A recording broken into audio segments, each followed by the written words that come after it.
বন্ধুরা, আজ বানাবো চিকেনের ভর্তা। তার জন্য এই যে আমি চিকেন নিয়ে নিয়েছি, আর রয়েছে এই যে কাজু আর পোস্ত আর চারমগজ বাটা, পেঁয়াজ, রসুন, টমেটো, কাঁচা লঙ্কা, আদা বাটা, দই রয়েছে আর ফ্রেশ ক্রিম।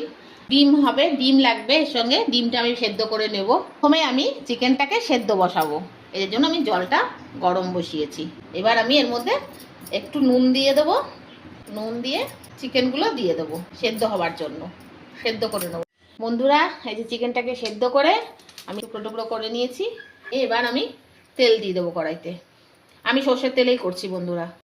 এবার আমি এর মধ্যে যে গোটা গরম মশলা একটু ফোড়নে দিয়ে দিলাম, এলাচ আর একটু দারচিনি অল্প করে। এই যে মশলাগুলো সব আমি বেটে রেখেছি এবার এটাকে একটু আমি ভাজা ভাজা মতো করে নেবো। এবার আমি এর মধ্যে এক এক করে সব আরও শুকনো মশলাগুলো, গুঁড়ো মশলাগুলো দিয়ে দেবো, অ্যাড করে দেবো। যে প্রথমেই আমি লঙ্কার গুঁড়ো এই 2 চামচ মতো দিয়ে দিলাম, আর দেবো হলুদ গুঁড়ো ওই 1 চামচ মতো, আর দেবো রোস্টেড করা ধনে জিরে ভাজা মশলা এই 2 চামচ মতো দিলাম, দেবো নুন পরিমাণ মতো। এই যে বন্ধুরা, মশলাটা আমার কষানো হয়ে গেছে। এবার আমি এর মধ্যে মাংসটাকে অ্যাড করে দেবো, দিয়ে এবার আমি একটু মিশিয়ে নিচ্ছি সবগুলো। এবার মিশিয়ে নিয়েছি সবটা। এবার এর মধ্যে আমি এক এক করে আরও কিছু জিনিস অ্যাড করে দেবো। যেমন দই দিয়ে দিলাম আমি প্রথমে, ওই বড় চামচের 2 চামচ মতো ধরো দই। তারপরে এই যে বাদাম, পোস্ত, চারমগজ এগুলো বেটে রেখেছি, কাজু বাদাম, ওইগুলো দিয়ে দেবো। এবার এই যে জিনিসটা শুকনো শুকনো লাগছে বন্ধুরা, তা আমি এর মধ্যে এই চিকেনের যে স্টকটা আছে ওইটা কিছুটা অ্যাড করে দেবো।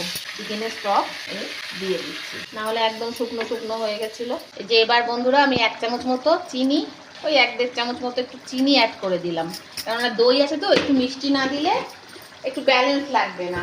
ক্রিমটা কিন্তু দিতেই হবে বন্ধুরা, কেননা ক্রিমটা না দিলে রান্নাটা জমবেই না পুরো। আমি আন্দাজ মতো দিয়ে দিলাম।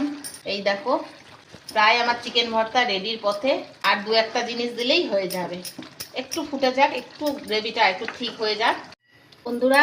এই যে আমার প্রায় হয়ে এসছে চিকেনটা। এবার আমি এর মধ্যে এই যে ডিমগুলো কেটে, সিদ্ধ করে ডিম কেটে রেখেছি, ওটা অ্যাড করে দেবো। এই যে দেখো ফুটে গেছে, ডিমটা অ্যাড করে দিচ্ছি, মিশিয়ে দিই। আর দেবো একটু কসুরি মেথি। দাঁড়াও বন্ধুরা, একটু কসুরি মেথি দেবো, তাহলেই রান্নাটা আমার ফিনিশ হয়ে যাবে।